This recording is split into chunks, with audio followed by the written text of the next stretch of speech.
JKIA, which is Africa's 4th largest airport. We saw some scenes we've never seen before, running battles at the airport, military, GSU who were present there. And we also heard of some criminals who were present there, and that is at least according to the Cabinet Secretary for Transport, that's C.S. Macharia. I'd like us to listen into that when he went there at the height of the crisis, right in the middle of the running battles, and he called some people crooks. 30 of them. 30 of them. Listen. It was malice, and because the strike had been declared illegal, it means these people are no more than a bunch of criminals. The 30 of them. Yeah, and for a number of people, it is confounding how KQ would be able to get involved in running the Kenya airport, at least the Jomo Kenyatta International Airport. Jamila. Yvonne, I'll talk about what happened yesterday. You've shown us a bit of that, and some of the pictures we saw yesterday at the airport were heartbreaking. Yeah. We had tear gas. We had passengers who had been waiting for hours. You can imagine you're in transit maybe, you have somewhere to go, you've sat for hours, the frustration. Yeah, you're trying to find out what is happening, no one is telling you anything, and then suddenly tear gas. People are injured, including air hostesses. We have images of them being carried, trying to be assisted out of the airport. And that happened yesterday. And then it was a long and messy and painful day for travelers. But look at the commercial implication of it. According to reports, 300 million shillings was lost yesterday. Just a day? Just yesterday. Because look at it this way. Over 24 flights were affected, both local and international. Some were going all the way to the UK and the Netherlands. In fact, there was a Rwanda Air flight that left without any passenger on board because they had gotten so frustrated. People went back home. And it makes me look at the sheer number of people who use that airport daily. 13,000 passengers use that airport on a daily basis. 8,000 of them are the departing ones. Now, when you look at that and you come and compare it with the losses that they're going to have, the number of people who have been employed by the Kenya Airports Authority, because this whole scam is about the management of the airport. Yeah.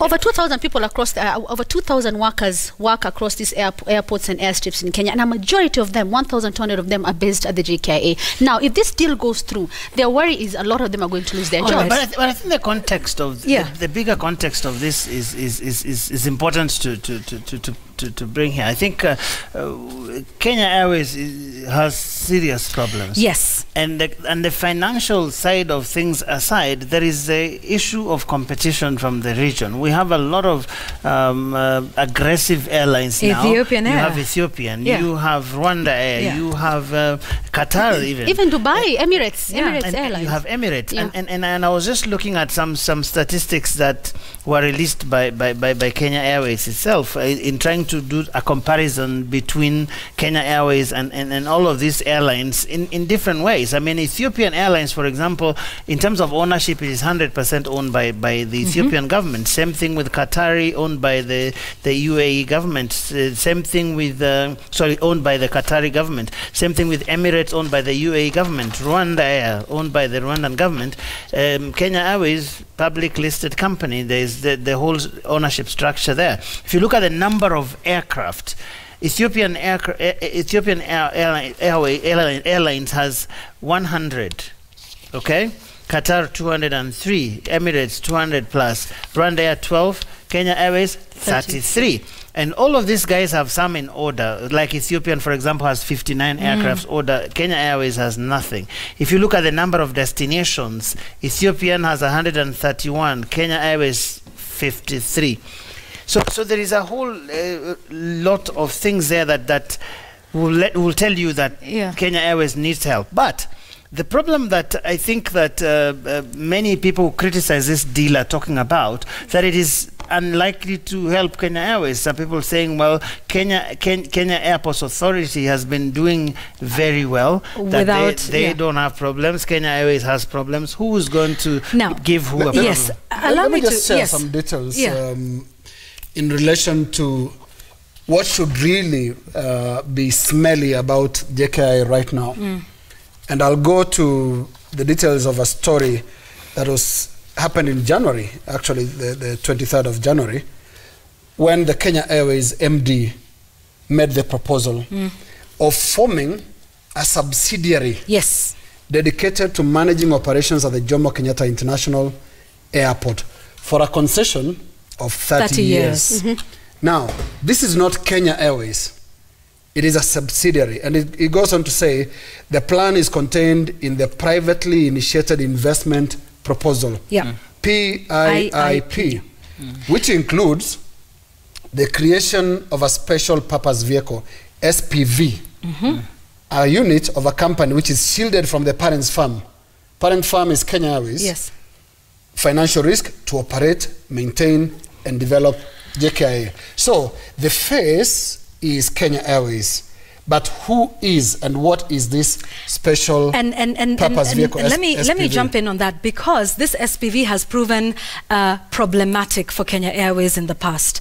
They used the exact same model for the now failed Project Mawingu, if you recall. And in fact, with Project Mawingu, remember where they wanted to buy 100 planes, the SPV firms are two.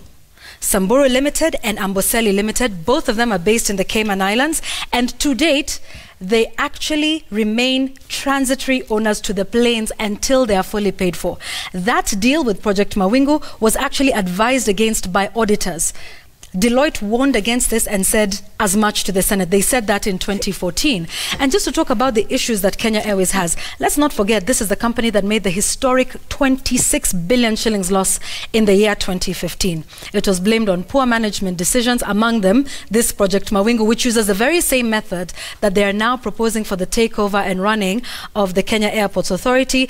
And remember, here's another scandal. In 2012, they laid off employees. They said they were in a poor financial position. They laid off 447. They then hired 517 shortly after. So what was the issue? These are just some of the questions. Remember, even before Project Mawingu, where they bought those 100 planes, in the year 2010, KQ bought 2 planes at the cost of 2 billion, sold them off for a song at the cost of 210 million. The auditors of this particular deal at the time said they could have gotten much more, up to 600 million shillings. Remember, these aircraft were delivered even before the Kenya Civil Aviation Authority could do their inspection. There's a number of issues, but I want to talk about the ownership of Kenya Airways, and you raised that a little bit. And this is why the politicians are then bringing it up and saying, well, take a look at the JKIA and KQ deal. So all of the other airlines you mentioned are owned by government. KQ is not. In fact, they have loans from Treasury and from 10 local banks. When they couldn't pay that loan, they asked these banks and Treasury to turn it into equity, into ownership, into shares. All right? The debt they owe to the banks is 23 billion shillings. Among them is CBA and NIC. CBA, as we all know, is there's some ownership and associated with the president. In fact, in this merger, President Kenyatta, his brother Mohoho, and the former First Lady will actually have stakes worth 8.5 billion shillings. And this is where everyone is saying, so who owns KQ? And therefore, who will be the one running KAA? And there's issues there, because 25% of the debt by Kenya Airways will now be under CBA and NIC when that merger is completed. In my view, yes, and so this is where people are saying, look, there is an issue here. So who owns KQ, and therefore who will be running the Kenya Airports Authority? Which is why I said in the beginning, there might not be anyone with the moral authority to speak on the fight against corruption in this government. And that is why the Deputy President's allies are saying, well, take a second look at this deal. Who will be owning it? And remember, there's that land that is at stake. There's that big tract of land that is yet to be developed. Who will own that? Look at it this way. Yeah. Common sense dictates that if you're making losses, you will be assisted by the person who is making profits to run. Right. If you're down, you will be assisted to get up by somebody who is already up. You cannot be down and you're being asked to surrender to the person, I mean, the person who is standing to surrender to the person who is down. So who should be taking over who? Is it KA to take over KQ or KQ to take over KA? Can I just point out something else that is a conflict of interest? You know, when I was reading about this, the group managing director of CBA is also the chairman of the Kenya Airports Authority. There are so many questions around this deal in terms of vested interest. And there's definitely Yvonne, a stench of impropriety hanging over JKIA and this whole deal, because how it comes out also is Kenya Airways is merely a name. What people should worry about and find out details about is the special purpose vehicle, SPV. Yes. Which subsidiary is this? Who is driving the subsidiary? And these days, it worries that what used to be government installations are increasingly passing into private hands. You go to any airport now, who is charging for parking? True. Who is charging for parking? Yeah. So, parking is gone to private hands. Yes. Now we are going further in. The terminals are also going. The aircrafts, of course, they went a long time ago. We don't know. I guess the bottom line in all of these things then would be a certain degree of transparency and public involvement, so that people really know what's going on, because it's a public asset. And look at we talked about the financial implications of this, and the fact that Kenya Airways is known as the pride of Africa, and there were times when we were voted the best airline in Africa, and that tag is clearly, we are losing it. It's going to other countries. But I look at it about what happened yesterday with all that I'm seeing here on the Twitter, people complaining about how the whole situation was handled. And my worry was, at some point during yesterday's fiasco, the people who down their tools were the ones who do the screening, the screening of luggage, the security screening of people. So at some point, before the situation was handled, if you call what happened handled, there were people who were just, security was not being manned as it should have, because the people who were supposed to have been doing it were the ones who were outside protesting. And in fact, I think the Secretary General of their union was arrested and taken to court. Mosdem was taken to court this morning. So at some point, the screeners started being manned by the Kenya Air Force, so that it could start processing passengers for departures. But still, the image that was seen yesterday, not just locally, internationally, about how we were handling the issue at the airport, I think it's something we need to think about, because people are worried. In fact, this morning when we came in, someone texted me and said, how is the situation at the airport? And that's a Kenyan thinking that bado watu wanapigana kule kwa airport. So the image that was portrayed last night, I think yesterday, was one that... I think it was also a dead giveaway. The force and the zeal of this team to disperse people who are picketing. And picketing is actually a constitutional right in the Bill of Rights. These people are not violent. They could have been moved out of the airport in a peaceful way without causing those images that were then making rounds of a country or an airport that was looking very, very chaotic. And you can always tell how people react. And it gives away quite a lot. When it comes to, and then the minister, the cabinet secretary, standing there calling protesters criminals. But also, the CS also has some questions to answer, and probably even questions about his own interest in this whole matter. Because also, look at where was he before he became cabinet secretary in charge of transport and infrastructure. Which bank was he managing? Is that bank related to what we are talking about, what we're talking about here? So, I mean, there are a lot of questions that need to be asked, and it is incumbent on the government to explain to the people why this idea is the best idea and why it will work or why it should not, so that people also have an element of transparency. More importantly, Parliament has a stake in this.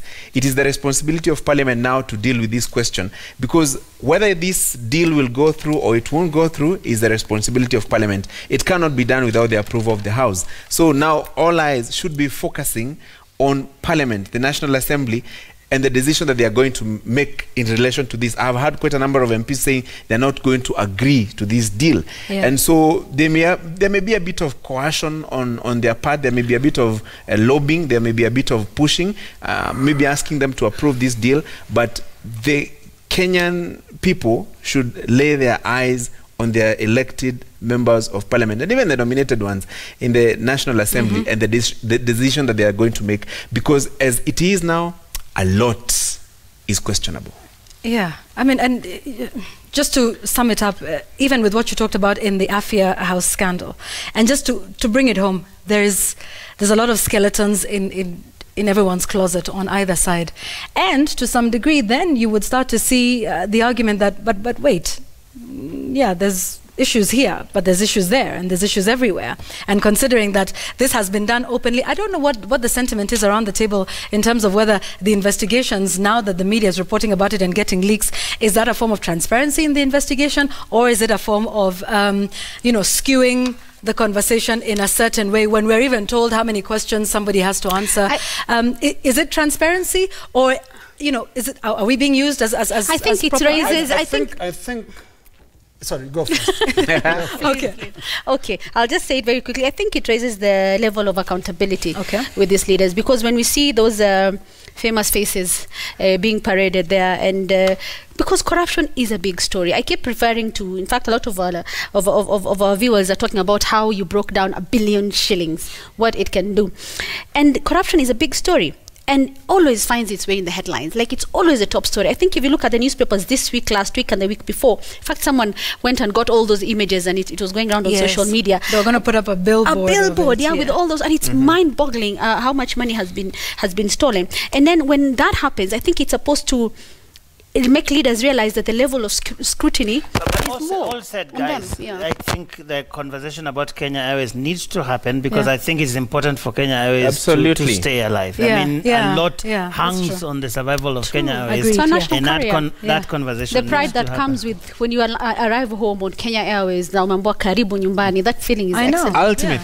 Ultimately, and this is how I would sum it up, there will be a lot of kusetiana in the Jubilee administration. A lot of it, you know, hata wewe ulifanya, you also did, because you see, when they were buddies, they did a lot of things together, nice ones and bad ones, so they know each other. So it's what, and kusetiana is good for the fight, which is good for the fight against corruption. It worked during the Grand Coalition. Absolutely. Very well. It is that design of ukiweka tunaweka, ukirusha tunarusha. So yes, that will be the situation, which I think is a good thing, because ultimately Kenyans will start to see the leaders for who they are.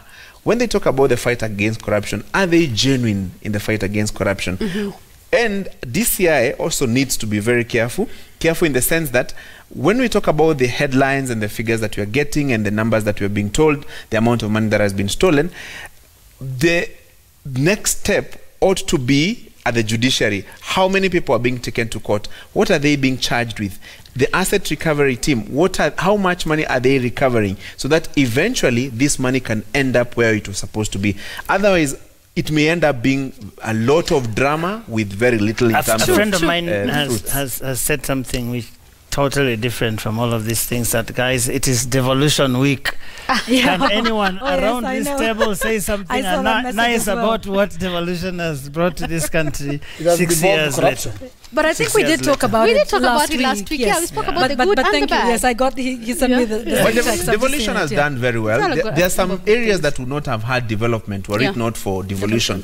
There's a lot of money that has gone into counties that ordinarily probably would not have gone there were it not for devolution. But at the same time, it is also good to say a lot of bad manners have been devolved. Can we talk about and corruption has also been devolved. So let us now start discussing devolution in reality. It is now the baby is 7 years old. I mean, we class 2. Yeah, class 2. So let's talk about the devolution baby. I'm sorry. Yeah, grade 2. Let's talk about but can we talk about the economic viability of them, because I think the former Prime Minister raised this at the devolution conference, and it's interesting because he mentioned all of the regional blocks, and they're all sort of geared towards, you know, the 8 provinces that we had, the North Rift Economic Bloc, the Frontier, the Lake Region, Jumuiya County, Mount Kenya. And I was reading a story that was done in 2012 about the counties with the best chances to succeed, and they took a look at what sort of resources they have. Turkana with the aquifer, the oil resources, and the world's largest proven gold resources. Narok, LK's home county, wheat farming being the breadbasket, corn, tomatoes, and of course the Masai Mara Game Reserve. But all of these things, is it time to start thinking about whether all of these little entities that we broke them up into 47 are actually economically viable? For me, and now that we are reviewing boundaries, maybe... For me, the bottom line is, I think that if we are serious about devolution, we have to stop this sentimental attachment to those little geographical units and begin to truly think about the potential of those regions, to begin to think about which region, which county is viable, which one is not, and make really dispassionate decisions that will make sure that the object of devolution in the first place is actually realized. But if we have all this romanticized view of what these counties mean to us, at the end of the day, we will actually have our governor, our MCAs, but nothing really. Even talking about that romance, why not improve that romance by saying, okay, maybe even remain with the 47 counties, but arrange them in such a way that they become viable economic blocks. We currently have, but they are loosely tied. Why not now constitutionalize it and have them in such a way that the amount of money that goes into those counties can be well utilized? People can now start seeing the real fruits. Speaking of well utilized, Francis, there's something governors have done which is very commendable. They have gone ahead along the lines of what Joe was describing there to meet as regional blocks, having realized that Vihiga on its own as an economic unit, or Nyamira. But why are you looking at me when you say Vihiga with that smile? I don't come from Vihiga. You come very, very close there. But Lena, I look at the before we. So governors have done a commendable job. Yeah. Governors have done a commendable job just in terms of reaching out to each other. We have a coastal sort of region. counties appointed. Southeast Lake region, frontier counties, North Rift, Southeastern Kenya, and Mount Kenya. And this is a good step. Before we finish, I just want to say one thing. We've said the good things, but I want to talk about the bad manners. Just kidogo. Because when you speak about devolution and the devolution of bad manners, you keep mentioning Francis. The one thing that comes to mind at the tail wheelbarrow is worth 1,093,200 shillings. The curtain that costed 7.8 million shillings in Meru County. The gate that cost 7.6 million shillings in Nyamira County. The Facebook account that cost 1.2 million shillings in Kirinyaga County. And I want to talk about the 50 million that was supposedly set aside to fight pornography and drug abuse in Bungoma. The bad manners also was devolved. But Jamila, those statistics you have mentioned them clearly. The story of curtains in Meru really irks you. Get over the curtain. Get over the curtain. Let's cut off the bad manners and really reinforce what is working with devolution. True. I think that's we can't deny it. There are roads. There are tarmac roads in northeastern province. That makes me happy. Can we allow Francis? Yes, Francis. In fact, I wanted to draw that curtain and punch it. You see, good things are happening and also some bad things are happening, but the focus should be on the budget making process. The budget policy statement is already in the National Assembly. Our members of Parliament are discussing it. Various ministries are making their presentations before various House committees, justifying why they need more money in the financial year 2019-2020. There's also some reality that is dawning on the National Treasury that the last budget they gave us of 3-point-something trillion shillings was probably not working. Maybe we bit more than we could chew. Why not do a budget that is concise, that works for us, that is reasonable, that is attainable, that is within our reach? I mean, look, members of Parliament are complaining that the 290 constituencies, they are supposed to be given at least 100 million shillings each in CDF. Talking to a number of MPs, they're saying only 20% of that money has gotten to them. Yet, we are at the tail end of the financial year 2018-2019. Why is the case? You hear some other delays in disbursement of the money that is going to the county government. Probably it's now time to start looking at our budget more carefully and budget with what we have so that we live within our means. Because even some of these mega projects that are yielding mega graft are as a result of these mega budgets. Maybe if we try and narrow it down, stay within our means, we'll be more purposeful. And that's how to punch it. Now, this week my memo is about what I call the siren sickness. Imagine you're sitting in early morning traffic, say on Langata Road or Mombasa Highway, tapping your fingers on the steering wheel, waiting not so patiently for the traffic lights to change or for the police officers to wave you along. When suddenly you hear blazing sirens and flashing red and blue lights, you react quickly and move away to avoid being bullied off the road by an entourage leading someone who is obviously more important than yourself and the other lesser mortals on the road. Of course, you can't help noticing that the fuel guzzlers zooming past everybody are fully funded by you, the taxpayer. Never mind that the government has promised up-teen times to replace these monsters with smaller cars. But that's a story for another day. You see, when we were younger, we'd often get excited at the sheer grandeur and majesty of the motorcade of the then President Daniel Arap Moi each time it came calling. We would all come out of our vehicles and stand by the side of the road, waving and smiling and mouthing the word Nyayo so loudly with the hope the head of state would hear us. I can still hear my father's voice in my ears, urging me to project my voice to be heard. We all have our views now about that, but at least it was clear who was the main man in that convoy. But alas, these days, it feels like just about every person with some title in government can kick everybody off the road. I speak about this today because earlier this week, a lady motorist was forced off the road and her car thrown into a ditch on Langata Road by a siren-blazing entourage of Mheshimiwa on the road. It took the intervention of good Samaritans from the nearby Kibera slum to assist her. Lucky enough, the motorist was unhurt, but completely shaken.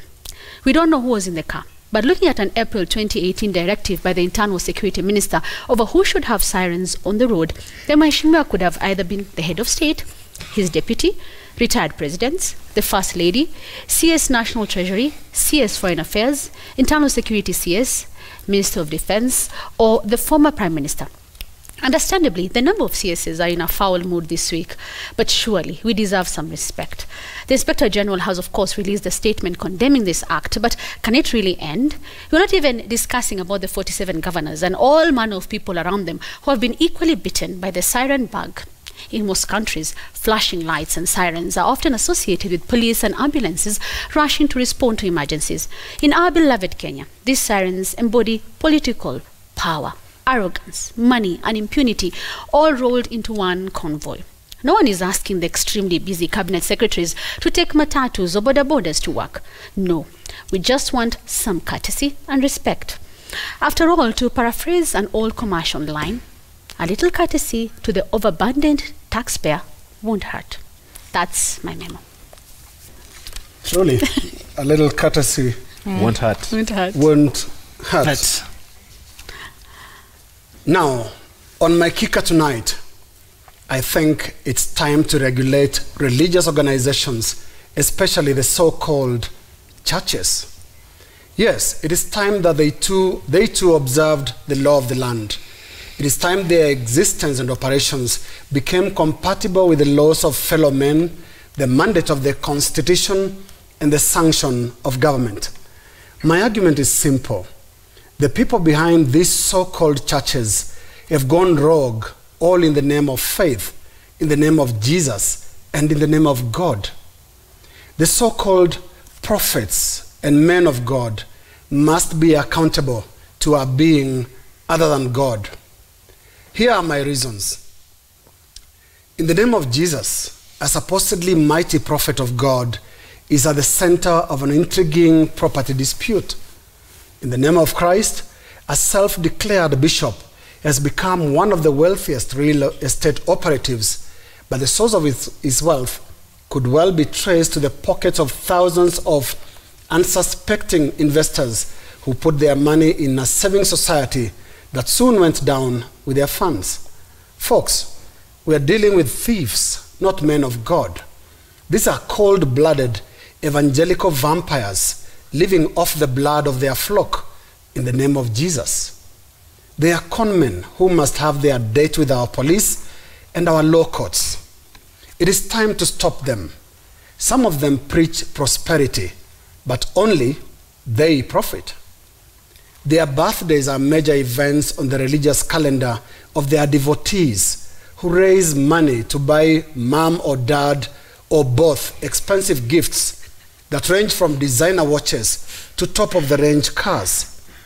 They live in palatial homes that would make the late drug lord Pablo Escobar blush. And even the Russian oligarchs and Arabian oil sheikhs hide their faces in utter embarrassment. The proceeds of Sadaqah, we should say. To these characters, Sunday, a day ordained as the Lord's day of rest and worship, has become the most profitable day on the trading floor. Offerings flow like a mighty river and onward into their private accounts in the Lord's name. In the villages where the population is even more vulnerable, these spiritual fraudsters are having a ball, eating off the hard labor of the poor, from their chickens to their cereals and even their coins. These gluttons sweep the land like locusts. Some of these preachers claim to have powers to perform miracles, some of them at a frequency that by far exceeds the total number of miracle stories told across both the Old and the New Testament books of the Bible. Some now even claim to have the power to resurrect the dead. You must have seen that recent viral video of a staged managed resurrection miracle from South Africa. This is certainly just one of the many bizarre activities that made the government of Rwanda to act.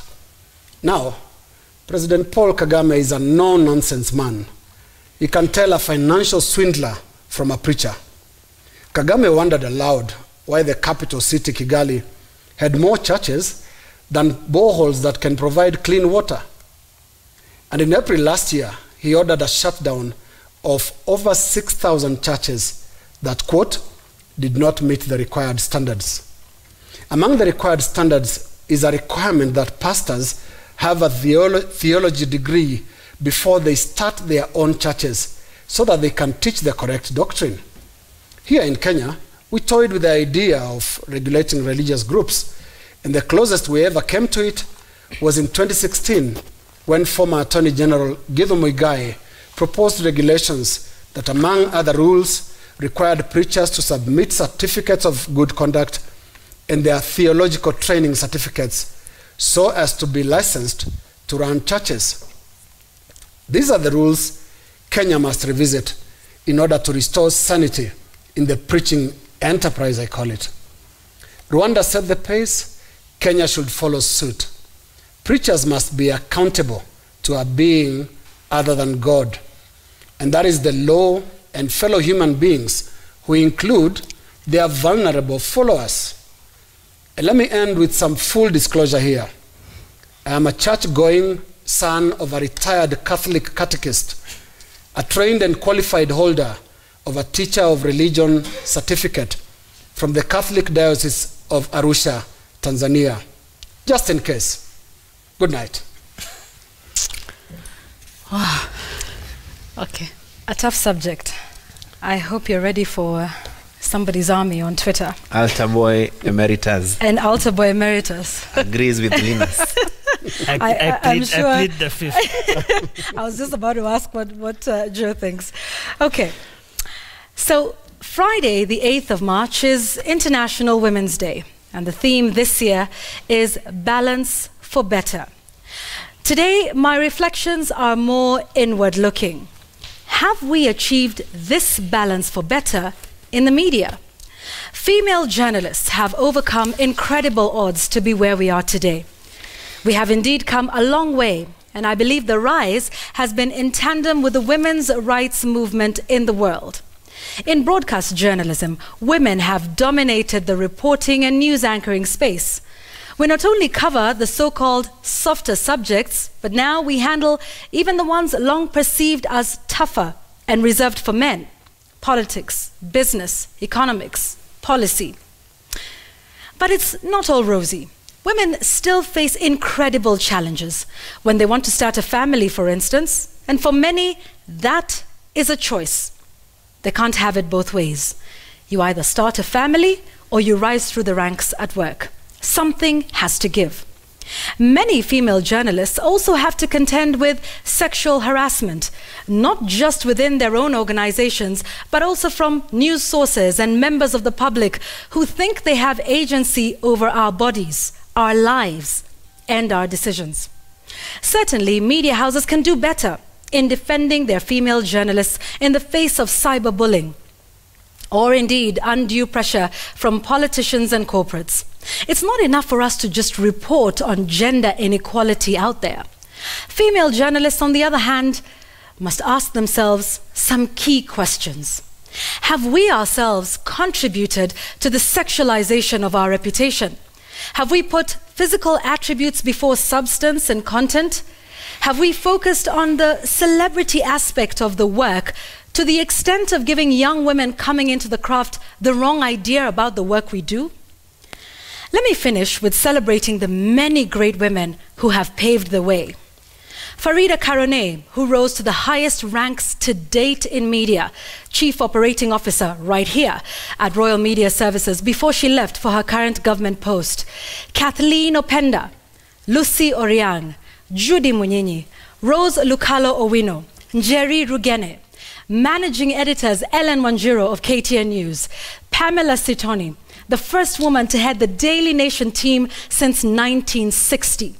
Wayua Muli, now in charge of the Saturday Nation, Terry Ann Chebet, Ann Kiguta, Janet Mbugwandishu, Udua Kamimo, Pamela Asigi, who's my managing editor here at Citizen TV, Jamila Mohammed, who is in charge of the Kiswahili desk at Citizen Television and a gang member, publisher Carol Mandi, Caroline Mutoko, Catherine Gisheru, Carol Radul, Julie Gashuru, even to the upcoming Zinzi Kibiku and Akisa Wandera, and so many others I can't even mention.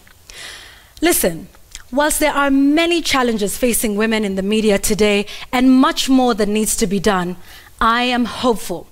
We have come a long way. We may be outnumbered, but we are substantial. We are here.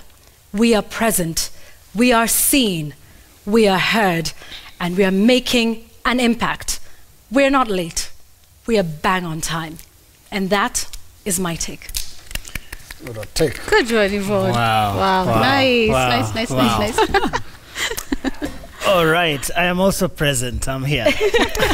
Now be seen and be heard. Exactly. And my angle tonight is largely about senators and just a little bit about everyone else. Now, in the last few days, Kenyans have been reflecting on the status of devolution, just as we mentioned here. Nearly 9 years into the dispensation of the 2010 Constitution and 6 years since the general election that heralded the actual start of devolution. And so this week, everyone was headed to Kirinyaga, where the annual devolution conference has been taking place. And they spoke their hearts out. But I choose to focus on the statement attributed to Makueni Senator Mutula Kilonzo Jr., who I must say is a very decent person. He made what I consider to be an equally noble proposition, that the Senate needs to be given more powers for it to effectively oversee devolution. In fact, he gave this as a precondition if they, the senators, were to support the ongoing clamor for a referendum. In the end, he would like the Senate to truly become the upper house. Now, under normal circumstances, and I emphasize normal circumstances, this ought to be a no-brainer. For after all, what is devolution if it is left to its own devices or at the mercy of greedy governors? But we now know, sadly, that what we have in Kenya are hardly normal circumstances. I mean, people who have been given powers by ourselves have developed this queer habit of using that very power for themselves. We know police officers who have been given legitimate powers to stop you by the roadside to check if everything is okay with your car, but they go that extra mile to make sure that you finance their lunch budgets for the day. We could talk about those government officers who have powers to sign contracts on our behalf, but end up giving us scums instead of dams. I mean, towels, tiles, those other items. But I would be digressing. It is the Senate we are talking about. And I'm reminded of that Ruaraka land saga, which that very house had the powers to investigate and get to the bottom of. You remember it. But unless I missed something, to the very best of my recollection, they got absolutely nowhere with that probe. As a matter of fact, the team that was probing this 1.5 billion shilling scandal was accused by their very fellow senators of taking bribes to make sure we didn't know the truth. I'm sure the anti-graft trio of Nurdin, Kinoti, and Twalib are better placed to tell us if indeed those ladies and gentlemen ate, as we say here in Kenya. But the indisputable, irrefutable, indelible, sad fact is that they, the senators, on this occasion had power to unravel this stinking scandal, but they failed. They have summoned some governors here and there, but I remain to be convinced that this has been real oversight.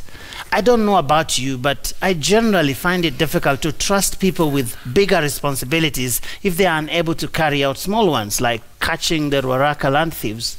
So, having power is one thing, using it well quite another. For even Jesus said, and I quote, "Whoever can be trusted with very little can also be trusted with much, and whoever is dishonest with very little will also be dishonest with much." As they say in the Senate, I beg to move. And begging you do. Oh, wow. Yeah, I mean, yeah, this was interesting. News gang, hashtag continues. I think I've seen one, Kai, that you should sleep well, but beware for overrights. People reminding me about who I should have mentioned. The list is so big for women who have done some amazing things and who have paved the way for us.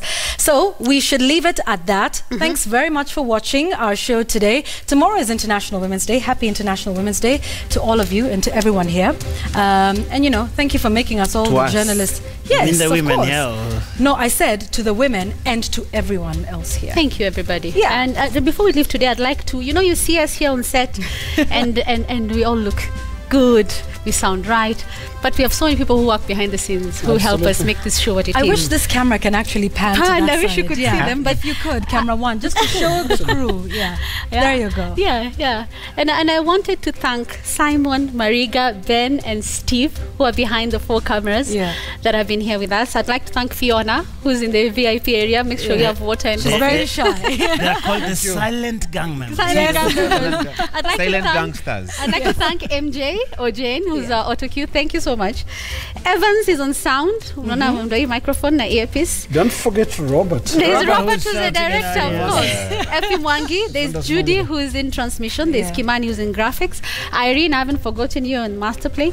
Effie for getting all the sound bites ready. We thank you all. Thank you. And let me add, Charity, who does makeup, and somebody who makes my graphics look amazing. Ken, thank you. Thank you. Like, it's amazing the sort of things that we're able to do. Is that the show. vote of thanks? Yes. No, it is going to be International Women's Day. It's just a thing that they're being unusually. You know, we're being unusual. There's a very interesting word for people who pass a vote of thanks in my village. I'm not sure I want to know what that is, but you can tell me that after the show. It's time to go home, guys. It's time to go home. Actually, thanks very much for watching. Let's go back to those villages. Yes, why not? Good night. Good night, everybody. Good night.